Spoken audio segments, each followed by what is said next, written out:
Hey people, welcome to the Run Testers and to our review of the Adidas Boston 13.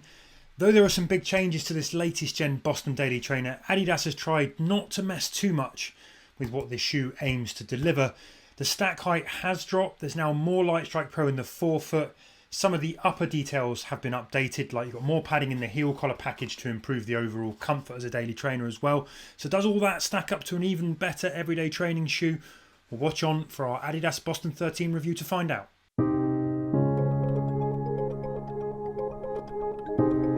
Quick details then, and when it comes to stack height, there's a bit of change. The Boston 13 now packs 36mm in the heel, 30mm in the forefoot for a 6mm drop. That is down from 38, 31 and what was a 7mm drop in the Boston 12.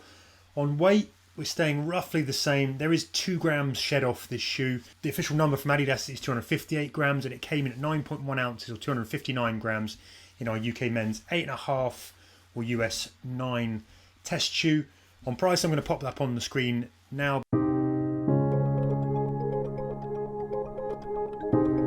So let's take a quick look at what's new with the Adidas Boston 13. Adidas told us the focus here was to keep the identity of the Boston 12 that a lot of people loved as a training partner to the Adios Pro 4, but to bring a bit more comfort. So although it is 2 grams lighter, shaving weight wasn't a priority in the design process, they said, and in many ways this shoe stays the same. But there are some notable changes, starting with a new midsole setup. You've still got a dual foam setup here with a combination of Lightstrike Pro and Lightstrike, but there is now more Lightstrike Pro, 13.8% more to be exact according to Adidas, with much of that coming in the forefoot in a bid to make a snappier feel.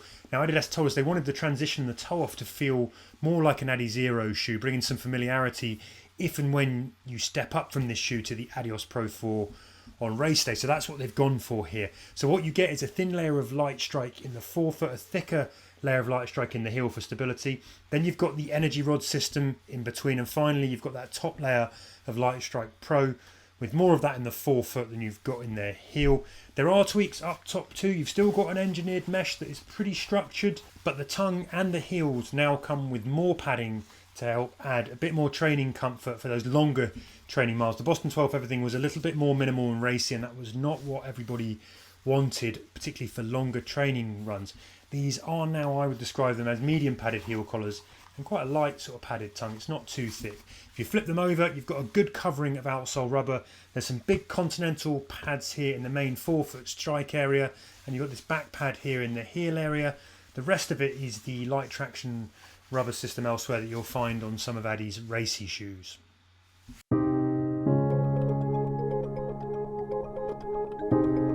Fit then, and in testing I ran in a US 9 and the fit worked really well, true to size for me. That's not true of all Adidas shoes recently. The Adios Pro 4 for example came up a bit short for length in the US 9 in the toe box. This is a much better fit with good clearance towards the end of the toe box.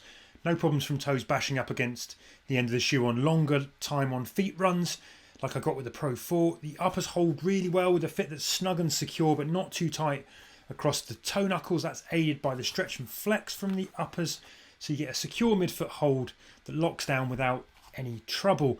The medium padded heel collars offer good comfort now. That has been beefed up and is definitely better than from the Boston 12, which some people felt was a bit too exposed, a bit too racy. The padded tongues prevent any lace pinch, and overall what you've got here is a good easy comfort and a shoe that fits well, true to size.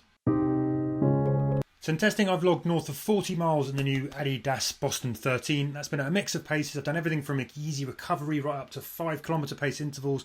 My longest run took me up to 90 minutes on feet, and most of that has been on the road, but I have done some outings onto the light off-road, the river paths where I usually do my regular miles.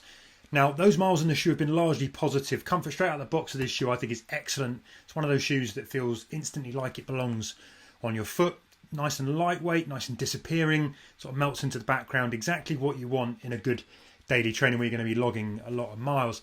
However, when you get moving, I was a bit surprised. I was expecting a softer ride. The ride is a bit more blocky than I anticipated, especially at the slower paces. I was expecting something a bit more soft and squishy and bouncy, given the Lightstrike Pro foam in the forefoot, similar to what you might get from the Adios Pro 4, considering this is a training partner to that shoe. But this is a bit of a different beast.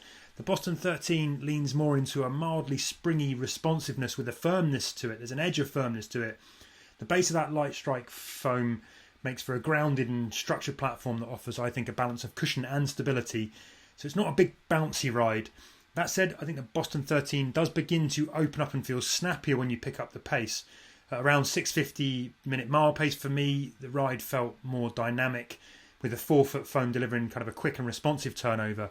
So yeah, while you're not getting that kind of plush cushion feel of something like the New Balance SC Trainer V3, maybe sort of something a bit more boundy like the Super Blast 2 from Asics, I really appreciated the fact that it's got kind of a firmer, more controlled and perhaps a more disciplined ride. If you like a shoe that encourages a quicker foot turnover, doesn't coddle your stride or interfere too much, I think the Boston 13 sort of delivers on that front. It handles mid-up-tempo paces well, still offers enough cushion to take this thing out of the road if you drop back to slower clips as well. So although it's firm, it's not seriously firm, you know, it's just a bit by comparison. Runners who prefer a softer underfoot feel for longer recovery runs, though, might want to look for something that is a bit more sort of soft and squishy and a bit more protective on that front. I don't personally need it.